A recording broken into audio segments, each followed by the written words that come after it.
नमस्कार भावनो, स्वागत आपल्या नवीन ब्लॉग मध्ये. तर मी आज निघालो तेरला. माझ्यासोबत माझा छोटा भाऊ एक आहे. मग मी जाताना गेलो आप्पा इलेक्ट्रिकल मध्ये एक टेप दुरुस्त करायला टाकला होता कस्टमरनं.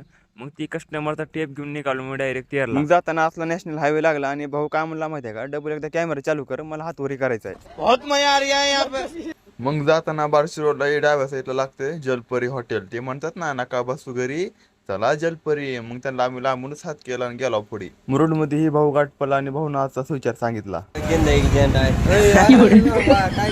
मग चहा प्याला आणि स्वामींचं दर्शन घेतलं आणि निघाला पुढे तेरला. मग गाडी पुन्हा मी घेतली. गाडी एवढी फास्ट आणली ना, डायरेक्ट एंट्री डायरेक्ट तेर मध्ये. गाडी ते पार्किंगला लावली आणि आमच्या चपलाची पार्किंग केली आणि निघाला मंदिरामध्ये. मध्ये आल्यानंतर मध्ये काहीच तेवढी गर्दी नव्हती. गर्दी डायरेक्ट असते एकादशीला. मध्ये आल्यानंतर भावांनो आम्ही देवाचं दर्शन घेतलं मंदिराच्या समोर. एकदम बांधकाम चालू होतं आणि पुन्हा गेला मावश्या घरी. मावश्या पोराला हाय करायला लावलं आणि थोड्या वेळानंतर बाय करायला लावलं.